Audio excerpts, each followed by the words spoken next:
Before we start, don't forget to subscribe to the channel and let's aim for 10,000 likes on this video. It might seem hard, but I trust you can make it happen. Now, let's begin. The story begins with a handsome young man, so striking you'd think he's from a noble family, polite and classy, but don't mistake him for being soft. If needed, he can turn into a ruthless beast. We learn his name is John, a police officer on a secret mission. We see him spying on a dangerous gang while secretly filming them smuggling a rare, ancient statue. He sends the footage to his boss for verification. His superior is shocked when he sees it, because that statue is a national treasure. He warns John to be extremely careful while retrieving it, but John, with a confident smirk, replies, "Come on, boss. I may be charming, but when it comes to action, I'm deadly."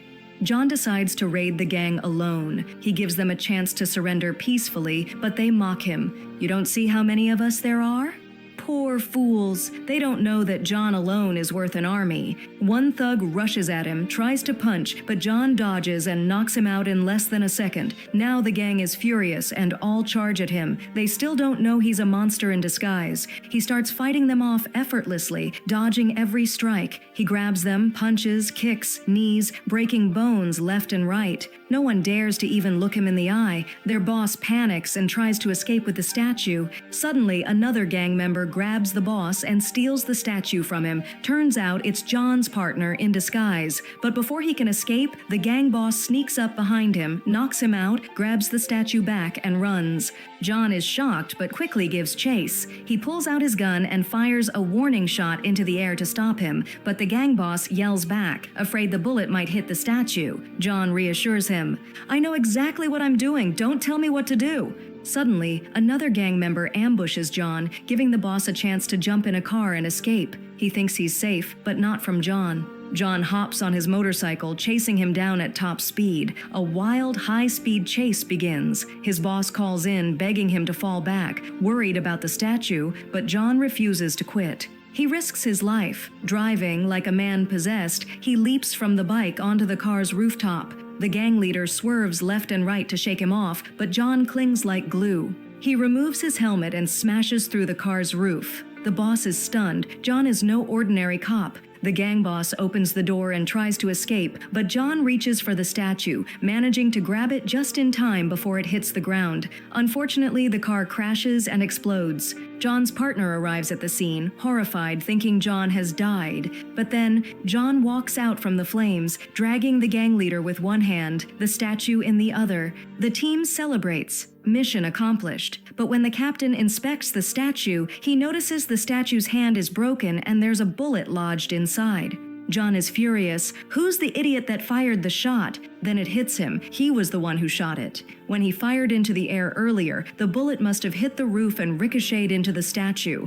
Terrified, John pleads with his boss, "I'm sorry. Treat me like a potato under your feet." The next day, the minister finds out, and he's furious. He yells at John's captain, threatening to fire him and the entire team if he doesn't get rid of John. But the captain defends John, saying he's a brave and clever officer, just a little dumb.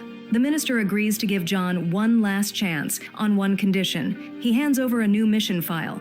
That night, the captain gathers the team. They're down and discouraged, but he informs them that the minister gave them a second chance with a new mission. They get curious. He tells them the mission takes place in the most famous high school in Korea. According to legend, 100 years ago, the emperor gave a massive amount of gold to the school principal to support the resistance against Japanese occupation. But the greedy principal hid the gold in the school, assuming the resistance would lose. However, Japan lost, and the emperor ordered the principal's arrest. He fled with part of the gold abroad and left the rest hidden somewhere in the school. Ever since, no one has been able to find it. But recently, intel suggests the school owner is planning to smuggle the gold out of the country. So now it's up to John to infiltrate the school as a student and locate the hidden treasure. John is stunned. He thinks the captain is joking, but he's not. The gold is worth over $800 million, and time is running out. The captain assures him, "No one will suspect you. You look young and charming." John reluctantly agrees. He has no choice, not after nearly getting fired over the statue. Meanwhile, we meet a beautiful young woman named Sion, a newly hired teacher. She's out with colleagues celebrating the principal's birthday at a nightclub. Eager to make a good impression, she sings and dances to keep the principal happy. He enjoys the performance and offers her a drink. Her coworker gets worried since Sion isn't used to alcohol and it might ruin the evening, but she reassures him. It's just lemonade. Come on, we were being good last month. Time to catch up. Cheers! Despite her confidence, as soon as she drinks, she starts hallucinating. Things get blurry. On the way out, she grabs the principal's hair to steady herself, only to accidentally pull off his wig. Everyone laughs. Embarrassed, Sion runs off and takes a taxi home, mortified. She heads to her mother's restaurant where she sees a man sitting alone, John. She's struck by how handsome he is and keeps stealing glances. Suddenly, a group of rowdy students start harassing her mother and refuse to pay. Sion stands up to them, tells them she's a teacher, and asks what year they're in.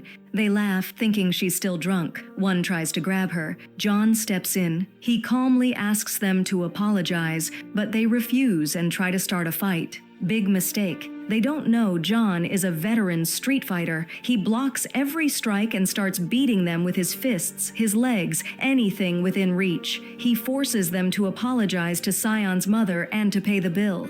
Sion is amazed by his strength. Her mother thanks him and offers to waive his bill, but he insists on paying. He's nothing like those punks. John nods goodbye and walks away. But fate has just begun to bring their paths together. Our heroine keeps staring at him, and it seems like she's already falling for him. After that, John returns home and starts remembering his past school memories, especially the times he used to get bullied by students who mocked him for being an orphan. He gets angry and decides to accept the mission as a chance to get revenge. He calls his superior and informs him of his decision, and the boss tells him the team has approved it. The next day, he attends a team meeting where the captain explains everything about the mission. He tells them this school is attended by the richest kids in the country and that the students are divided into social tiers. The highest of those tiers is the student council. They practically run the place. They advise John to avoid interacting with them to prevent any problems. John promises to stay away. The captain gives him a new identity under the name of a kid from a countryside village, so no one suspects who he really is. He also asks him to memorize some teenage slang to sound cool and fit in. John knows this mission won't be easy, but he has no other choice. He accepts, saying, "Whatever it takes, I'll get it done."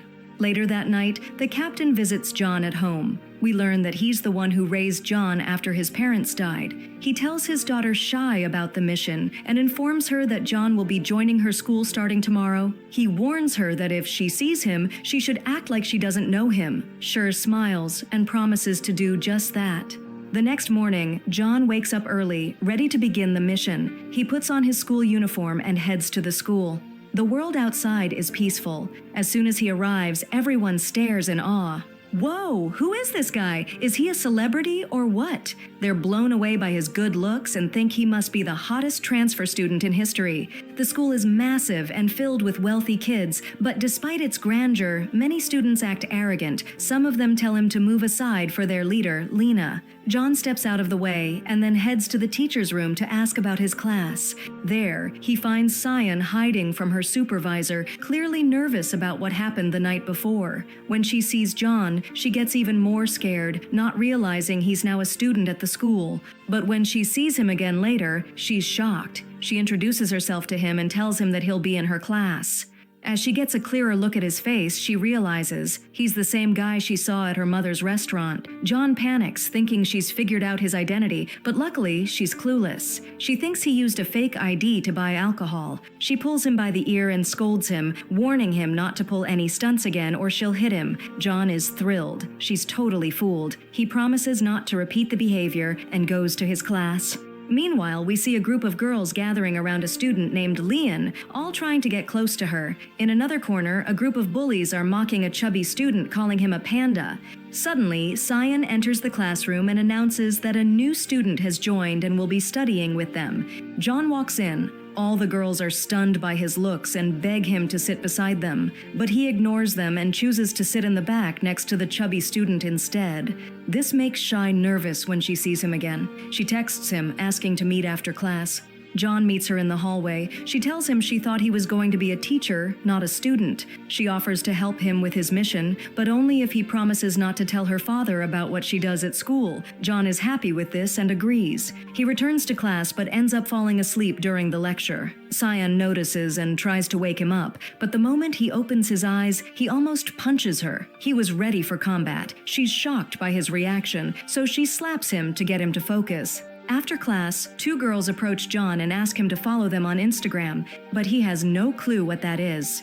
"Insta? What's that?" he says, then adds, "Thanks, but I'm not even hungry." They laugh, thinking he's joking. During break, he calls his teammate and asks her to help him with this Insta and all that nonsense. She laughs and says, "What are you talking about?" John replies, "These trendy apps. I'm just a farm boy from Korea." Meanwhile, students run through the hallways and one accidentally spills juice on John's clothes. John gets irritated and wants to cry. He mutters to himself, wishing he could just finish this mission and get out of here. He goes for a walk around the school and finds an old, abandoned building with a sign that says, "Do not enter." He instantly suspects that the gold might be hidden there. He tries to get inside, but the door is locked. Obviously, it says, "Do not enter." Suddenly, he hears voices. He sees the bullies mocking a weak student again. He feels sorry for the kid, reminded of his own childhood, but he tries to walk away so the mission doesn't get ruined. As he turns, he bumps into some tools making noise. The bullies hear it and catch him. He pretends he was just looking for the bathroom, but they don't believe him. They start bullying him too. John stares at them with rage, tempted to break their bones. But then he remembers what his captain told him. If he messes up the mission, he'll be fired. So he forces himself to act like a weak, scared student. He lets them push him and bully him. The chubby student watching this is heartbroken. He thought John would protect him. He feels disappointed and hopeless. Meanwhile, Cyan is in the teacher's room, telling the other teachers about what John did at her mother's restaurant. She thinks he's a troublemaker and decides to keep a close eye on him. She's also sad because she developed a crush on one of her students, not knowing he's actually a cop on a secret mission. She returns to class to give a lecture. She tells the students to study hard because exams are coming up. Before she leaves, she gives John a dirty look like, "Ugh, you annoying brat." John is confused but doesn't let it bother him. He starts chatting with the chubby student, encouraging him to stand up for himself. He also asks him about the old building. The student explains that it's the oldest building in the school and that no one goes near it. Rumors say there are corpses buried inside. John is stunned. This confirms to him that the gold must be there. Meanwhile, the school principal attends the funeral of a journalist and comforts his wife, promising to look after her son at school. But once she leaves, we find out she's the one who had the journalist killed because he was trying to expose her. Turns out she's a dangerous and psychotic woman. Later that night, John calls his captain and tells him about the abandoned building. He says, "I'm pretty sure the gold is inside." The captain encourages him to check it out himself. John agrees. He disguises himself and jumps over the school fence at night. He successfully breaks into the school and heads for the abandoned building. He manages to break the lock and is just about to enter when suddenly someone appears behind him and points a gun at him. To his surprise, it's Cyan. She's wearing an armband. She's on patrol duty tonight. She orders him to take off his mask so she can see his face, but John, thinking quickly, shines a flashlight into her eyes and pushes her away. He runs. She chases him at full speed for a long time, but luckily she bumps into the security guard. The distraction gives John just enough time to escape. He calls his captain and tells him everything. They both realize John won't be able to enter the building so easily again. Later, Cyan calls her mom and reassures her that everything is fine and she's doing okay. She returns to her dorm and wishes she could find that criminal again and arrest him herself. By coincidence, John is actually living in the apartment right across from hers, but neither of them realizes it yet. The next day, the principal finds out what happened and tells her assistant to install surveillance cameras around the school, convinced the intruder will return. At the same time, the vice principal scolds Cyan for letting the suspect escape. She tries to defend herself, but he won't listen. As punishment, he makes her work all day. She has no choice but to obey.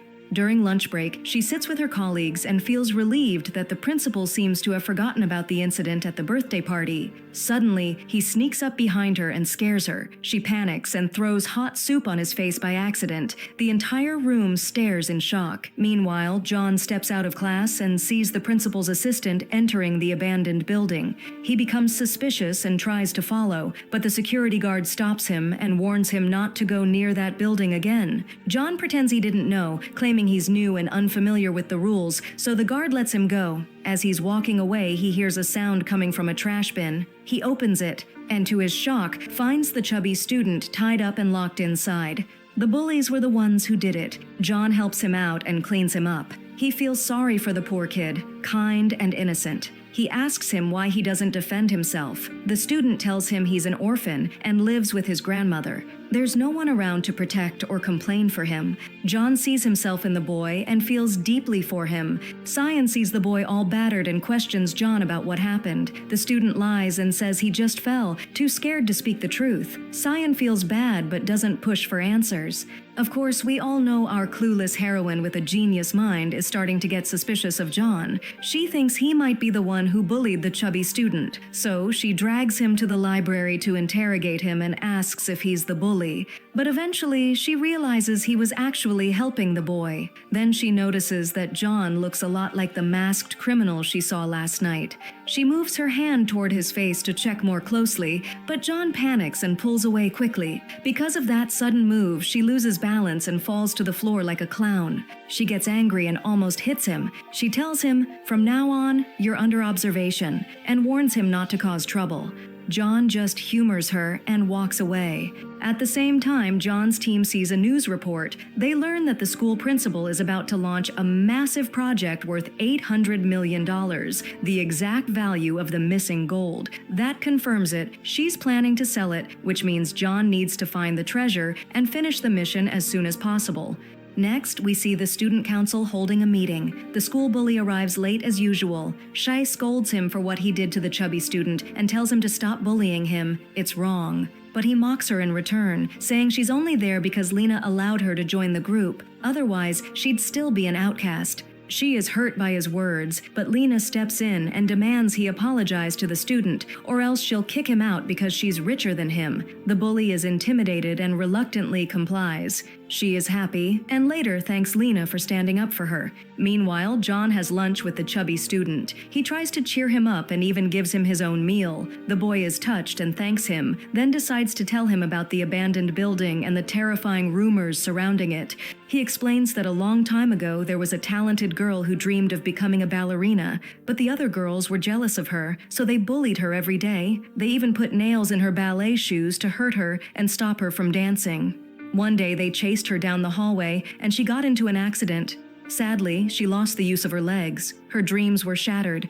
Eventually, she fell into despair and decided to take her own life. The bullies, afraid of being exposed, buried her body under the building so no one would find out what they had done. But later, a security guard saw her ghost, and she attacked him. Since then, the place became haunted, and no one dares to enter it. John is shaken by the story. He's terrified of ghosts. Suddenly, the bully shows up and starts picking on the chubby student again. He ruins his lunch and orders him to eat it anyway. The student is so scared he's about to obey, but John steps in. He throws the food to the ground to stop him. The bully gets furious and tries to fight him, but this time, John defends himself. He grabs his arm and nearly breaks it. He warns him, "Stay out of my way or you'll regret it," and punches him in the stomach.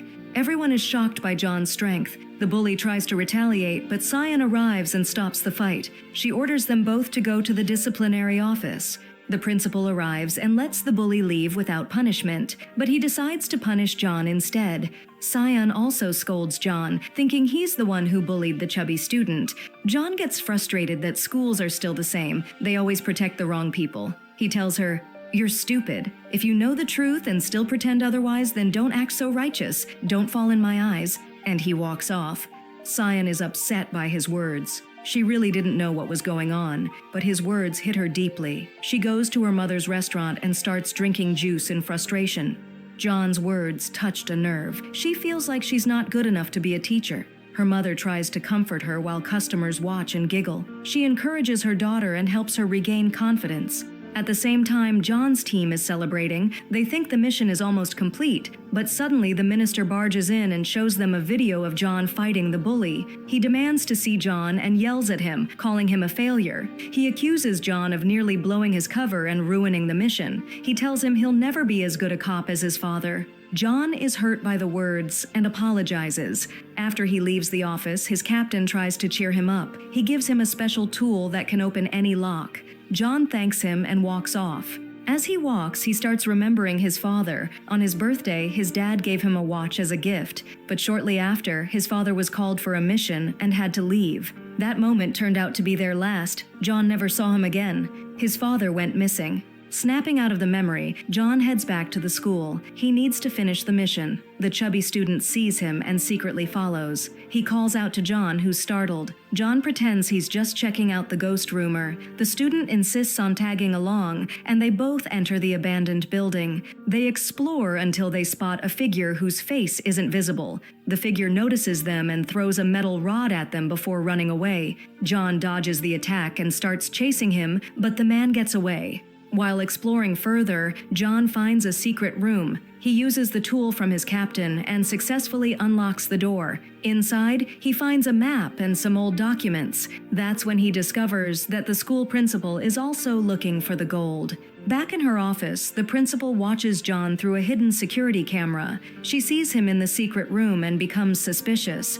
John then hears the student screaming. He rushes over and finds him standing before a skeleton. They're both horrified. The story about the ballerina was real. John spots a key on the floor near the skeleton and takes it. Suddenly, the principal's assistant walks in. John quickly improvises, saying they were looking for the ghost. The assistant warns them not to speak of this to anyone and escorts them out. John is relieved the situation passed. He heads back to his team and shows them the key he found near the skeleton. On the key, there's an inscription, "The beginning of the treasure's path." They realize there's a riddle they need to solve to find the gold. The team is amazed by John's deduction and urges him to find the treasure before the principal does. However, the principal already knows everything from her assistant. She decides to let John solve the puzzle, then she'll steal the gold from him once he's done. The next day, John returns to school and asks the chubby student to tell him more scary stories. The boy agrees and takes him to the library. There, he shares a second story, this one about an old clock. He says the clock rings by itself at night, and if anyone is nearby, they'll see a terrifying ghost. John is rattled by the tale. Suddenly, Cyan barges in, grabs him by the ear, and drags him to the library. She accuses him of stealing the chubby student's ID card and tells him to return it. John is confused and insists he's innocent. Obviously, the bully was the one who stole it, but she doesn't believe him and threatens him. At the same time, the minister's assistant discovers that the broken statue is actually a fake. The real one was never damaged. That means John was innocent and didn't mess up the mission or destroy a national treasure. But the minister decides to hide this truth from John and his team. He wants to push them to complete the gold mission. Later, John gets a call from his teammate. They identify the mysterious person from the abandoned building. It was the security guard. John decides to confront him. The guard breaks down and confesses the truth. He was feeding a hungry cat when it ran into the building. He followed it, and that's when he saw the skeleton. He panicked and tried to hide it. When John and the student showed up, he got scared and ran away, worried he'd lose his job. John believes him. The man seems harmless. He assures the guard he won't tell anyone and walks away. He returns to his team, planning to update them. But to his surprise, he finds out they've opened a restaurant next to the school just to stay close to him and coordinate without raising suspicion. Meanwhile, Cyan is heading home when she sees the bully dragging the chubby student somewhere against his will. She's suspicious and follows. She finds the bully beating him and realizes he was the one who stole the ID. She steps in and confronts him, telling him to report to her office. The bully refuses. He mocks her for being new and warns her to stay out of his way, or he'll have his father get her fired. The chubby student thanks her for stepping in and apologizes for causing problems. Then he walks away. As John heads home, he sees an old woman struggling to cross the street with several bags, blocking traffic. He decides to help her. Lena sees this and is impressed by his kindness. John walks the old lady all the way home, only to discover that she's the grandmother of the chubby student. The grandmother thanks John for helping her. She hands him $2, and the chubby student feels embarrassed by the small amount. But John doesn't want to embarrass the old woman, so he accepts the money with a smile, thanks her, and sits down with the student. He gives the student his phone number in case he ever needs anything and tells him to call anytime. The boy is delighted and thanks him warmly. Later, Sion is heading home, but memories of what happened at school keep replaying in her head, making her feel powerless. She stops by a shop to buy some juice and grabs the last bottle on the shelf, only to find that John wants it too. They start bickering over it, but John ends up taking it. Sion gets annoyed and follows him. They sit together, and she apologizes for wrongly accusing him. She says, "I thought you were the one bullying the kid." John is happy to hear that she now knows the truth, but she notices something strange. John is picking out the vegetables from his rice. She's surprised because it reminds her of her childhood friend. She tells him, "You remind me of someone I used to know."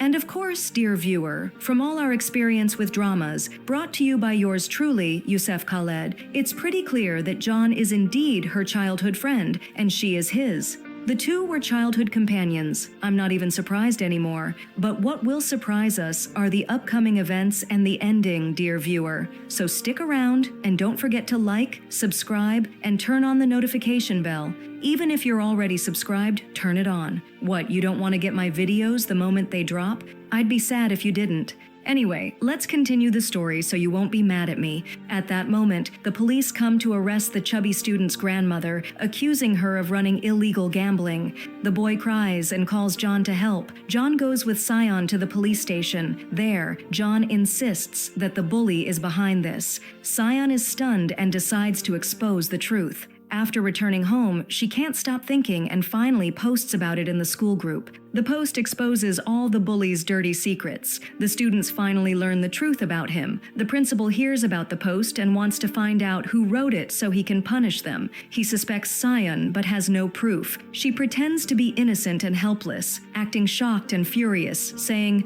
"I know who did this. That filthy traitor. If I catch them, I'll make them regret it." The principal believes her and is convinced she's innocent. He tries to calm her down, telling her to let it go. The truth will come out on its own, but her classmates know she's the one who wrote it. Her entire performance was obviously fake. That night, John goes to the library and stands in front of the old clock. He tries to open it, but fails. Suddenly, the school principal appears behind him. She introduces herself and asks what he's doing there. John gets nervous and says he was just curious about the clock. She laughs. He's terrible at lying. John gets anxious, fearing she might uncover his real identity. He apologizes and quickly leaves. The next day, a school assembly is held. The staff ask the chubby student whether the bully hit him. Out of fear, he lies and says the bully didn't do anything. Worse, he says John is the one who bullied him. "Wow, betrayal from your closest," people whisper. Sion is shocked by what she hears. After the meeting, she sits down with the student and asks him why he didn't tell the truth. He starts crying and remembers the night before. The bully had waited for him outside his house and threatened that if he exposed him, he would make sure his grandmother rotted in jail. Out of fear, the student was forced to accuse John. Still crying, he begs Sion to stay away from him. He doesn't want more trouble. That night, while he's walking home, he finds John waiting for him. John asks why he did that. The boy bursts into tears and tells him everything. He apologizes and says he'll accept any punishment, but John isn't mad. He tells him, "You're a victim. I'm not upset with you," and walks away. John then calls his teammate and asks them to gather information about the bully. The next day, a notice is posted at school. John will face a disciplinary hearing. Everyone is shocked. He might be expelled, but John doesn't care. He decides to clear his name. He hops on his motorcycle and heads to the hideout of a known gang that runs illegal gambling. As he walks in, he says, "I'm not here to mess around. You guys look like beasts, but I don't care." They laugh and decide to beat him up. Poor fools, they think he's just some random kid. They don't know he can become a monster. John gives them a brutal beating. He knocks one of them out in less than a second and then fights the rest of the gang. Despite being handsome, he's a beast when it comes to fighting. He knocks them down, one punch after another. The team arrives to back him up, but they find the job already done. John single-handedly beat the entire gang. He arrests the gang leader, throws him on the back of his motorcycle, and heads back to school. Meanwhile, the disciplinary hearing begins. Everyone is present, except John. Cyan gets nervous and tries to call him, but he doesn't answer. The principal is about to expel him. Suddenly, John arrives, just in time. The students are shocked to see him and impressed. He walks in and apologizes for being late. Then he reveals that he brought a witness who can expose everything the bully did. He tells the gang leader to confess, or else he'll smash his face like earlier. Terrified, the gang leader confesses everything. The bully was working with him, gambling and stealing students' ID cards to use them illegally. Everyone is shocked. The bully tries to deny it and asks the chubby student to back him up. But finally, the student gathers the courage to tell the truth. He says, "John is innocent. The bully was the one hitting me, and he even threatened to hurt my grandmother." John is thrilled and thanks him. He promises to always protect him. The bully loses control and lunges at John, but John easily takes him down. He says, "An eye for an eye, a tooth for a tooth. You started it, now take what's coming," and breaks his nose. The bully's lawyer tries to defend him and even attempts to attack John, but Cyan stops him with a warning, "Don't even think about it." She realizes now that John is someone worth protecting. She unleashes her inner ninja and knocks the guy to the floor. After proving his innocence, Cyan treats John's wound. They sit together, locking eyes, clearly interested in each other. John thanks her and picks a flower out of her hair. Cyan gets nervous. She knows she can't be falling for a student. She quickly walks away, flustered. Later, John sits with the chubby student in a restaurant to ask him about the story of the old clock. The student explains that long ago there was a nerdy girl who always came in second place. She envied the top student, believing she was smarter and always stole the spotlight. One day, the jealous girl pushed the top student off the roof, hoping that would make her number one. But while she was studying alone one night in the library, she heard the clock chime. She sensed someone nearby, panicked, and ran to hide in the girl's restroom. Suddenly, the ghost of the girl she killed appeared, eyes glowing red, coming to take revenge. John pretends he's not scared, but his teammates sneak up behind him, startling him so badly he almost pees himself. They all laugh. John invites the student to dinner, and the boy is thrilled and thanks him. The next day at school, John tries again to open the old clock, but still can't. Shu walks in and hangs a photo of the student council. John helps her, but when he looks at the photo, he notices the same clock appears in the background. Curious, he asks about it. Shu tells him the clock is located in the student council's office. John is surprised. This is the very clock he's been searching for. He tries to go see it, but the office door is locked. Lena spots him and tells him that only student council members are allowed inside. She gives him a gift and invites him to join the council in place of the expelled bully, but John refuses, saying she shouldn't waste her money. Lena is intrigued by his character and even more impressed. Later, John tells Cyan he wants to join the student council. She agrees but tells him there are two conditions. First, he has to place in the top 10 students in the school, and second, he must gather 100 student signatures supporting his entry. John is stunned. It won't be easy. He goes to his team for help. They agree to handle the signatures while he focuses on studying. The next day, John begins studying hard. Meanwhile, his team hosts a food party outside the school. They give away free food to any student who signs the petition.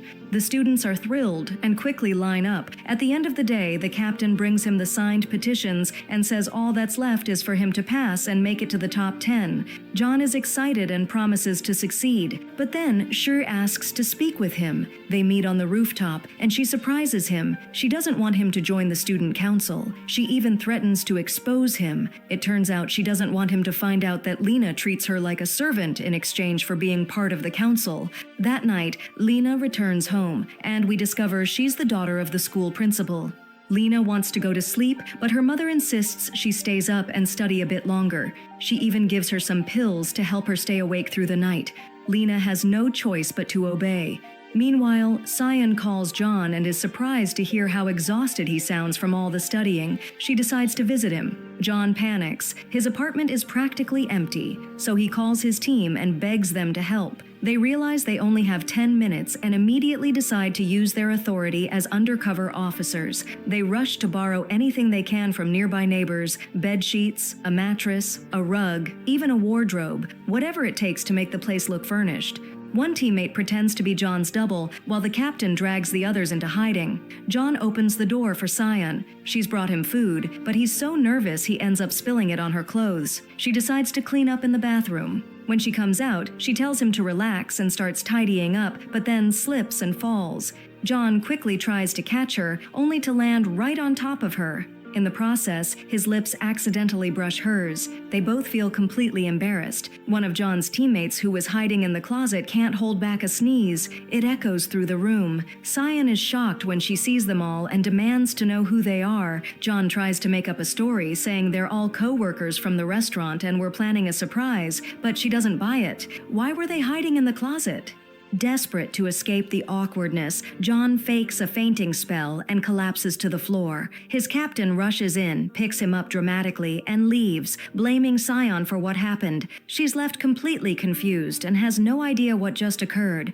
The next day is exam day. John tries his best to stay focused and finishes all the questions. Cyan collects the papers, but she's still suspicious of him. That night, she drinks again to try and forget everything that happened. She gets tipsy and, by mistake, goes to John's place, thinking it's hers since they live across from each other. She keeps calling his name until her mother comes out and takes her inside. John watches and quietly laughs. The following day, John goes to school nervous about the results. He picks up his test paper and is shocked to see that he ranked 10th in the entire school. He's thrilled. This means he can now officially join the student council. He calls his team to tell them the good news, and they all celebrate, especially since Shy, his captain's daughter, ranked first, which makes the celebration even bigger. But Lena is upset. She came in second. She isolates herself in the library, afraid of what her mother might say. John finds her and tells her the result. He asks her to accept him as part of the student council,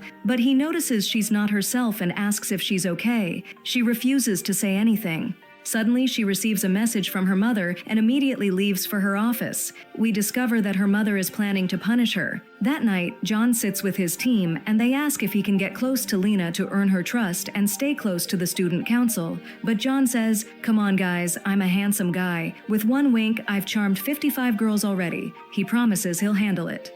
The next day, he approaches Lena while she's eating. He tries to talk to her and offers her a glass of water, just in case she chokes. She refuses to take it, so he drinks it himself to break the tension. Everyone laughs at him. Despite that, Lena eventually agrees to let him take the bully's old spot in the council. John is happy and attends his first meeting with them. Cyan introduces him to the other members. After the meeting, when everyone leaves, John seizes the moment and tries to open the mysterious clock again, but Lena walks in. He quickly pretends he was just looking out the window. She invites him to dinner. He agrees, figuring it's a good chance to gain her trust.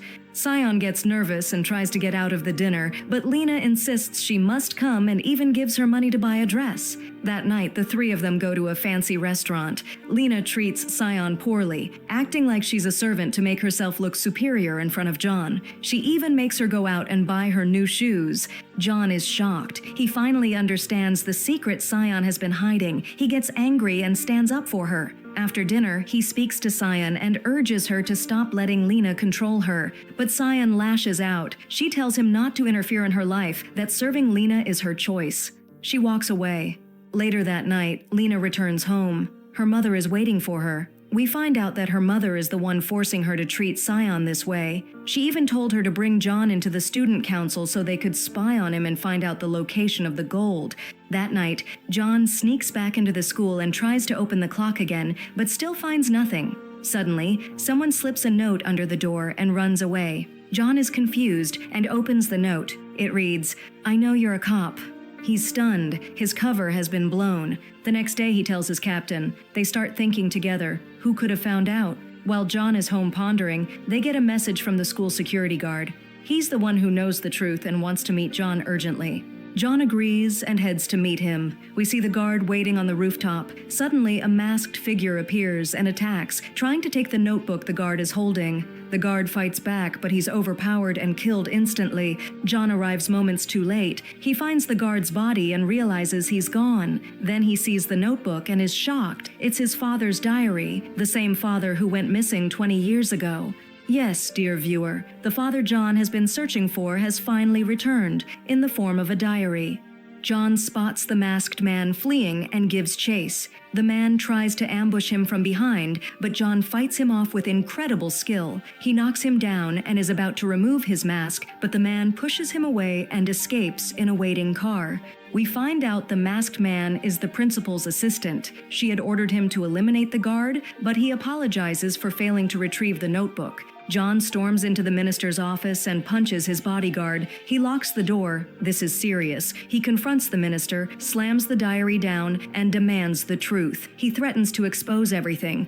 The minister panics and reveals the truth. John's father had the same mission. He was searching for the gold, but disappeared. John is furious. He can't believe this was all kept from him. He nearly attacks the minister, but his captain rushes in and holds him back. They step outside to talk. John, overwhelmed, says he wants to withdraw from the mission. At home, he begins reading the diary. It contains extensive information about the school, secrets that could lead to the treasure. Meanwhile, Cyan visits his place. She's surprised he isn't home and assumes he's still recovering. At the same time, one of John's teammates disguises himself as a student and tries to infiltrate the school, but the others stop him. He looks too old. No one will believe he's a student. They feel hopeless. Suddenly, John walks in. He tells them he's back on the mission. He wants to find the gold and learn what happened to his father. His teammates are shocked but quickly rally behind him. He returns to the school. The students are happy to see him, but Cyan deducts 20 points from his record because of his absences. After class, John heads to the student council room and goes straight to the clock. Using his father's diary, he reads the instructions and follows them step by step. He finally succeeds. The clock opens, and a musical melody starts to play. John records the tune. Suddenly, Cyan enters. She tells him she saw him fighting the masked figure last night and now knows he's not a student. She threatens to report him. John panics. If she tells, the whole mission will fall apart. He quickly locks the door and tells her the truth. He reveals he's a cop on a secret mission, searching for a hidden treasure. Cyan is shocked. John uses the moment to scare her a little. He warns her, "If you tell anyone, you'll go to jail for 100 years. Cyan is terrified and foolishly believes him. She promises not to tell and even offers to help him with the mission. That night, John returns to his team and plays them the melody. He tells them the next clue is related to a piano and also recounts what happened with Cyan. His captain gets furious. He shouldn't have threatened her. He orders John to apologize. John agrees. He waits for her at her mother's restaurant and tells her he was only joking. He promises that if she helps him, she'll be honored and rewarded. Cyan imagines herself as a local hero, respected by all. She agrees and says, "What do you want from me, sir? I'm your humble servant. If you ask for moonlight, I'll hand you the stars." John is thrilled. The next day, he heads to the school's music room and rereads his father's diary. He learns that a long time ago, there was a gifted piano student who got tricked by her teacher. When he found out she was pregnant, he abandoned her. Devastated, she took her own life. Later, while the teacher was playing piano alone, the instrument began playing by itself. The ghost of the girl appeared, her eyes glowing red. Since then, the piano has been cursed, and no one dares to go near it. As John finishes reading, Cyan appears behind him and asks where the piano is. He tells her it's in the principal's office, and only she can access it. But Cyan informs him that a big school event is coming up. Everyone will be distracted, making it the perfect opportunity to sneak in. John is excited. He tells the student council he wants to attend the event, but Lena refuses. He's still missing 20 points. John is stunned and feels discouraged. That night, he meets with his team to brainstorm a solution. Suddenly, Cyan walks in on John and his team and tells them there's a way he can earn back his lost points by filming a promotional video for the school. At first, John refuses. The idea is embarrassing to him. "There's no way I can do that. My charisma would be ruined. What if my future wife sees me like this?" But the next day, he goes to school with Cyan and reluctantly agrees, not wanting to jeopardize the mission. She starts teaching him some cute poses and gestures to do during the shoot. He refuses at first and mocks how silly she looks. But when she reminds him of the mission, he caves in. John gives in and starts copying every pose she teaches him. During the shoot, he poses like a professional model, and everyone is stunned by how good he looks. The girls can't stop staring at him. That night, John decides to treat Cyan to dinner to thank her for helping him. As they spend time together, he starts thinking about his childhood friend again. Suddenly, it begins to rain. Sion's mother calls her to bring an umbrella, and as she calls out her name, John freezes. It's the same name as his childhood friend. He realizes it's really her. He watches her in disbelief, smiling with joy. "I finally found you." But when he tries to talk to her, she makes fun of his name, not recognizing him. Hurt, she walks away. Later that night, John returns home and looks through an old photo album filled with memories. He remembers their moments together, and we learn she was his first love. John is happy that fate brought them back together after all these years.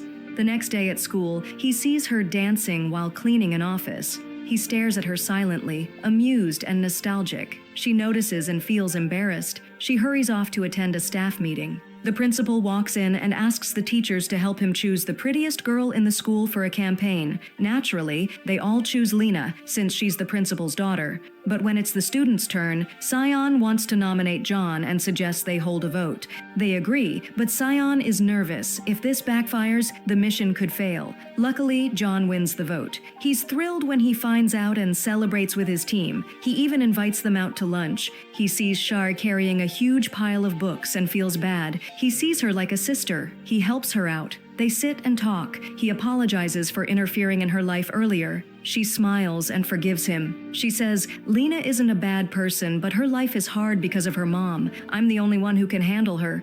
That night, John sits with his team to discuss the ghost piano. They realize someone will need to play it. Everyone is too scared. Suddenly, Sion volunteers. Everyone is surprised by her courage. John tries to stop her, afraid she'll get hurt, but she insists. He asks why. She tells him about a student she once taught and promised she'd become a successful teacher. Now it's time to fulfill that promise. John is touched by her words and reluctantly agrees. The next day, they learn that the piano room requires the principal's or her assistant's fingerprint to open. So Sion approaches the assistant in the library. While he's distracted, she secretly takes the book he's holding. She brings it to John, who extracts his fingerprint. Then he starts training her in self-defense in case anything goes wrong. But when she gets too close during practice, John gets nervous and embarrassed. "Okay, that's enough," he says, and walks away.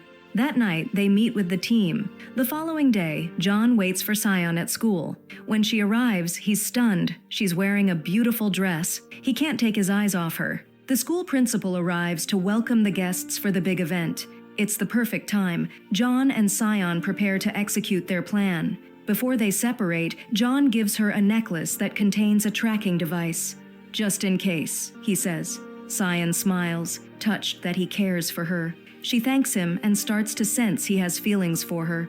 Suddenly, the lights go out. They seize the moment and head to the principal's office. They try to open the door using the assistant's fingerprint, but it jams. As the power comes back on, the guards arrive. John jumps into action. He fights them while shielding Sion, almost dancing with her through the chaos. "Anyone who touches the lady signs their death warrant," he yells. One guard goes down with a hard blow. Sion is amazed by his strength. She uses the self-defense moves John taught her and helps him fight. They finally manage to get inside the office and reach the piano. They start playing it, but nothing happens. One of the keys is broken.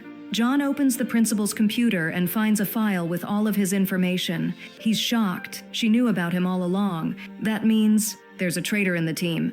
Stunned, he quickly exits before anyone else arrives. After the event, he meets with his team and tells them about the broken piano key, but doesn't mention the file. He doesn't know who the mole is yet.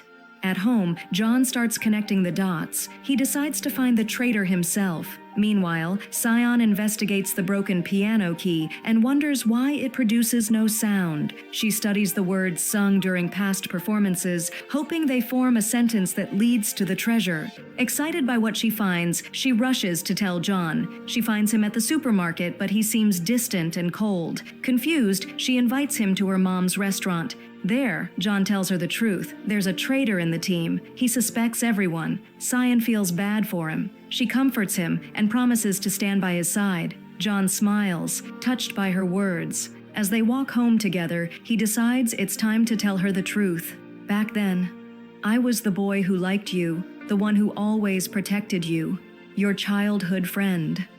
Sion is shocked. He had changed his name. That's why she didn't recognize him. She's happy they've reunited, but feels awkward. He was her childhood crush. Embarrassed, she walks away into her apartment. The next day at school, she finds one of the student council members' cards. On it is a link. She clicks on it and is shocked. It leads to end-of-year exam results, even though exams haven't happened yet. Sion immediately calls John. When he arrives, she tells him about the fake scores and asks for his help. He apologizes, his mission is to find the treasure, and walks out. But then he sees her studying hard. She wants to be first in the school. Everything she's doing is based on effort, but her future is in danger because of forged grades.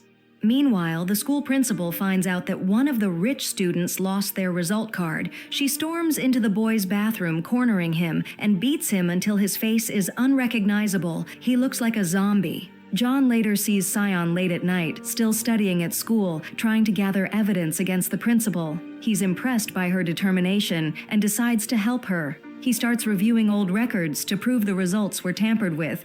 They stay up all night. Eventually, Sion falls asleep. John covers her with his jacket and continues working alone. Later, he dozes off from exhaustion. When she wakes up and sees him asleep, she's touched. She gently covers him and gazes at him with affection. Her eyes practically turn into hearts. It's clear, she likes him again.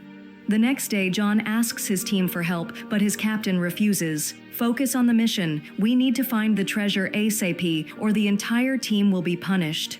John is frustrated but refuses to give up. He decides to handle the cheating case himself. That night, the principal returns home to find Lena waiting. She asks why she's faking grades. Her mother responds, "You're my daughter. You must be first no matter what, and you must cut ties with that girl. She's beneath us." Lena is furious. She says Shai is her best friend and she won't abandon her. She storms out and goes to Shi's place, asking to stay over. She is surprised but agrees. They eat together. Shah's mom is delighted to see her daughter's close friend for the first time. Lena is touched. She's never felt this kind of maternal warmth. For once, she feels like she has a family. Meanwhile, Sion finally finds evidence against the principal. She's thrilled and rushes to tell John, but when she reaches his place, the door is open. She steps inside and finds a masked intruder. She asks, "Who are you?" She tries to call the police, but the man punches her in the stomach and runs. John returns moments later and finds her unconscious. He rushes to her and sees she's still breathing. He carries her to the hospital to save her life. He feels immense guilt, terrified he might lose her. Thankfully, the injury isn't severe and the doctors manage to stabilize her. Her mother arrives and tells John to leave. She wants to stay with her daughter alone. John respects her wishes and leaves. He meets with his team and assures them she's okay. His captain notices something is off and tries to talk to him, but John snaps at him. He's starting to believe his captain might be the traitor. He nearly punches him but holds back and walks away. John goes to sit by Sion's side, watching over her. When she wakes up, she smiles, happy he's there. He apologizes for putting her in danger. She reassures him, "I'm strong. I won't die that easily." Suddenly, one of his teammates calls. They've identified the fingerprints from the intruder. It's a teacher at the school. John is stunned. That means the principal sent him. He rushes home to check his father's diary, but it's gone, stolen. We then see the principal reading the diary herself, searching for the treasure's location. Just then, Lena walks in and begs her not to fake the grades again this year. "I promise I'll study and come in first." She walks away, but her mother has no intention of listening. She instructs her assistant to go ahead with the plan. Later, the assistant meets with the teacher who stole the diary. He takes him into a car and kidnaps him. The teacher loses consciousness. The assistant orders his men to kill him, to eliminate any evidence that could harm the principal. But John's team had been tracking them. They try to rescue him, but fall into a trap. It turns out the enemies were all decoys. The real gang captures John's team. The tables have turned. They beg for mercy. "We're just kids. We won't do it again. Please let us go." As they cried out for help, believing the end had finally come, our hero arrived just in time. His sudden appearance stunned everyone, including the gang members, who had no idea who they were messing with. Like a beast unleashed, John fought them all off on his own, breaking their bones and faces with brutal precision. He defeated the entire gang, leaving only the massive and powerful deputy. John charged at him, but the man was strong, and a fierce battle broke out, like a fight between a bar of soap and a loofah. Forced to rely on his secret combat skills, John struck with full power, delivering a solid smack to the back of the thug's head. He snatched the car keys, stopped the vehicle just before it reached the grinder, and saved everyone's lives. Afterward, he rushed the injured teacher to the hospital so he could testify about what he did to Sion. The next day, John confronted the principal with everything he knew. He told her the teacher had confessed. Soon, the police arrived and arrested her. The truth was finally out. She had been falsifying exam scores. The news spread across the school like wildfire. Sion was relieved that justice had been served and thanked John for helping her expose the truth. John also confirmed that his boss wasn't the mole after all. That night, he met with his boss and apologized for ever doubting him. He promised to continue the mission, to find the gold and uncover what happened to his father. His boss smiled proudly and encouraged him. The next day, Lena overheard some students gossiping, saying she had only been ranked first because of her mother. Deeply hurt, she sat alone in tears. Sion found her and comforted her, urging her to prove her worth by earning the top spot with her own efforts. Lena, inspired, agreed. Back in class, the students joined forces to clean the school, turning it into a better place. Sion and John were thrilled to see everyone united, and they all took a happy group photo. But their joy was short-lived. Suddenly, the former principal returned, shocking everyone. She approached John with a twisted smile and told him he was no longer welcome at the school. She announced his expulsion. Devastated, John packed up his things. The students were heartbroken and wanted to stand up for him, but he refused. He didn't want to ruin their futures. He thanked them and left. He returned to his team and informed them of what happened. They suspected the minister had pulled strings to release the principal. That's when it hit them. He might be the mole. They decided to continue the mission in secret. But before long, investigators stormed their headquarters. They found stacks of cash and accused John's boss of taking bribes. He was arrested. John was furious and wanted to fight back, but his boss stopped him to protect him. Then the principal called John, laughed, and warned him that if he came any closer, she'd imprison his team and expel Sion. Confused and angry, John sat alone. Sion found him, sensed his sadness, and gave him a pep talk. She swore to stay by his side no matter what. Her words reignited his determination. The next day, Shia called him with alarming news. The principal had started her new ranking system, dividing students based on their grades. John knew time was running out. He had to find the gold before it was too late. He gathered his team and reviewed all the evidence. He began to suspect the treasure might be buried beneath the old statue of the former principal. To confirm, John disguised himself as a delivery guy and snuck into the school. Sion saw him and realized the danger he was putting himself in. Pretending to be sick, she joined him. Together, they approached the statue and tried moving it, only to find it actually shifted. Excited, they realized they might have found the hidden treasure. But just then, the headmaster arrived and demanded John remove his helmet. Nervous, John hesitated, but Sion covered the headmaster's eyes, allowing John to escape. The principal found out and was furious. She retaliated the next day by leaking a photo of Sion and John to the student body, framing them as a scandalous couple. Everyone started mocking Sion, claiming she was dating a much younger student. The deputy head tried to expel her, but John intervened just in time. He knew he had to reveal the truth. Fearing he might say he was a cop, Sion panicked, but John simply showed the students a fake ID, pretending to be an older man who returned to school for his education. He faked an emotional story about being poor and wanting to better himself. The students believed him, forgave him, and even cheered him on. They encouraged him to continue his studies and stay with Sion, but just then, the wicked principal showed up and ruined the moment. John was forced to leave. Sion walked him out, proud that he had defended her. That night, John gathered his team and told them he was sure the gold, or at least something important, was under the statue. They planned a night raid. John successfully moved the statue and discovered a secret underground chamber. Convinced this was where his father had disappeared, he descended. But instead of treasure, he found a skeleton. His heart sank. It was wearing his father's clothes. John collapsed in grief. He had finally found his father, but only as bones. Meanwhile, the principal and her guards arrived. John's team tried to stall her, but they were outnumbered. She reached the chamber and was horrified to find no gold. Her dreams shattered. She broke down in tears. The next day, John held a funeral for his father.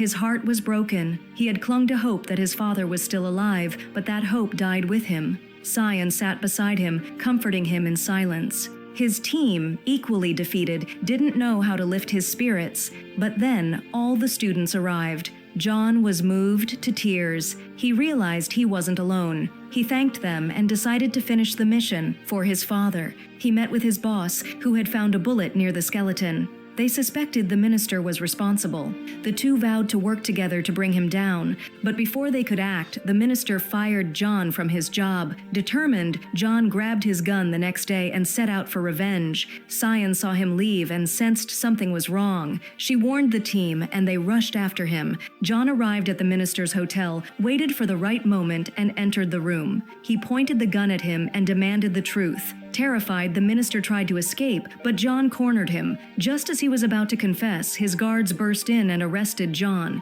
but they didn't know who they were dealing with.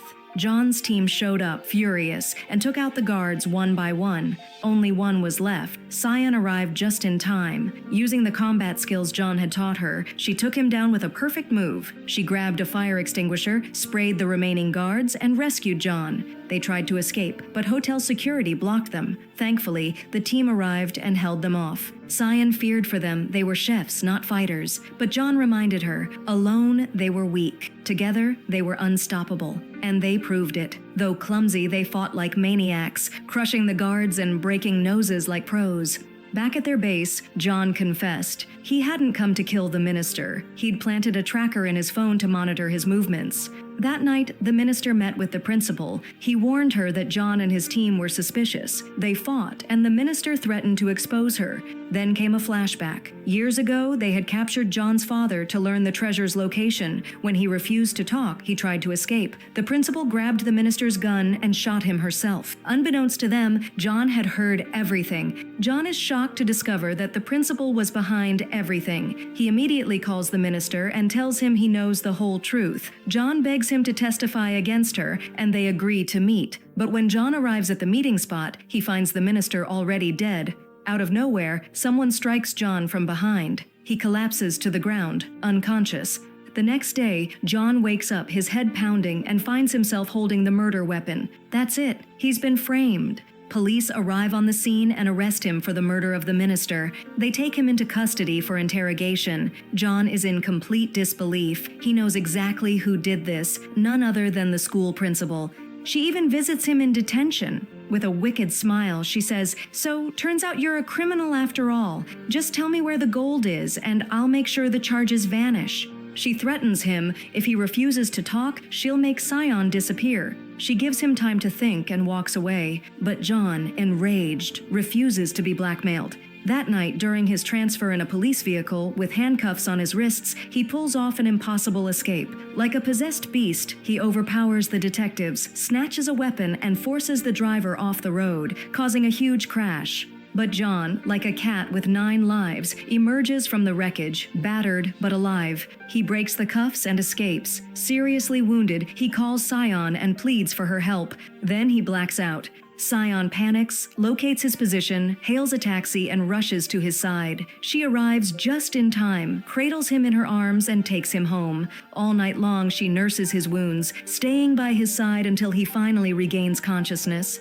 He thanks her and tells her that without her, he would have never survived. He reveals the truth. The principal is the one who killed his father. He begs Sion to leave the school, fearing she's in danger. But Sion refuses. She insists on staying to protect the students. Suddenly, John's team shows up, disguised, because the police are tracking them. Unfortunately, their disguises are a joke, and the police find their hideout anyway. John grabs Sion and escapes through the window, holding her tight. He crashes into a stack of mattresses, conveniently placed, thank the director. As for the teammate who jumps after them, he lands hard. John tells Sion, "I'll distract them. You run." He hugs her and takes off like a ninja, putting on a weird accessory to throw off the cops. It works. He draws their attention and flees, though his injuries are taking a toll. Despite the pain, he pushes through and rushes to the police station with a recording, evidence of the minister's conversation with the principal. It proves his innocence. John is cleared of all charges and reinstated. At the same time, the principal expels Sion from school, claiming she assisted John. But the students won't let that slide. They rise in protest, demanding the principal resign instead. The news spreads like wildfire. Enraged, the principal snaps. Laughing maniacally, she reveals her true, twisted self. She cuts the power, pours gasoline everywhere, and strikes a match. She plans to burn the entire school down. The students scream in terror, but John bursts in just in time. He tries to stop her. She forces him to drop his weapon, then grabs it. Laughing like a maniac, she threatens to end everyone's life right there. Just then, her daughter Lyon arrives. Crying, she begs her mother to stop. The principal freezes. She didn't expect her daughter to witness this madness. Heartbroken, Lyon pleads, "Don't do this, Mom." Crushed by guilt, the principal raises the gun, ready to end it all. But John lunges forward and catches the lighter before it falls. Everyone cheers. He just saved them all. His team arrives and finally arrests the principal. Justice is served. For all her crimes, driven by greed for gold and power, she lost everything: her career, her freedom, and her daughter's love.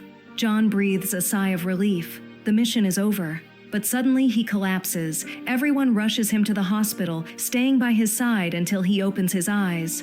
John wakes up. He's alive. Later, he attends the principal's trial. Her assistant testifies against her, and she is sentenced to life in prison. Her daughter visits her in jail. Through tears, she promises to start a new chapter, work hard, and make her mother proud. She tells her she still loves her and will keep visiting. The principal, overwhelmed with emotion, breaks down in sobs. She finally realizes what she lost. The next day, John returns to the school to say goodbye. But to his surprise, all the students are waiting for him at the windows, throwing down gifts, cheering, and thanking him for everything. John smiles, deeply moved. He waves farewell and heads home. There, he stumbles across a hidden compartment left by his father. Inside it is the gold, the treasure they'd been searching for all along. Shocked, John calls his boss. "I found it," he says. "Mission complete." The gold is turned over to the authorities. We learn that Sion has now become the school's principal. She celebrates with her first class. A month later, Shia graduates and applies to join the police force, determined to work alongside John. As for Leon, she follows her passion and gets into art school, pursuing her dream of becoming a painter. Finally, John takes Sion to a mountaintop to watch the stars. He gives her a ring, confesses his love, and proposes. Sion says yes. He hugs her tightly, and at last he gives her the raisin. Yes, the famous romantic raisin. And every other sweet thing she deserves. They promise to spend their lives together. And so, we close our drama with happy ending. May your life be just as joyful. Don't forget to like, subscribe, and turn on the notification bell.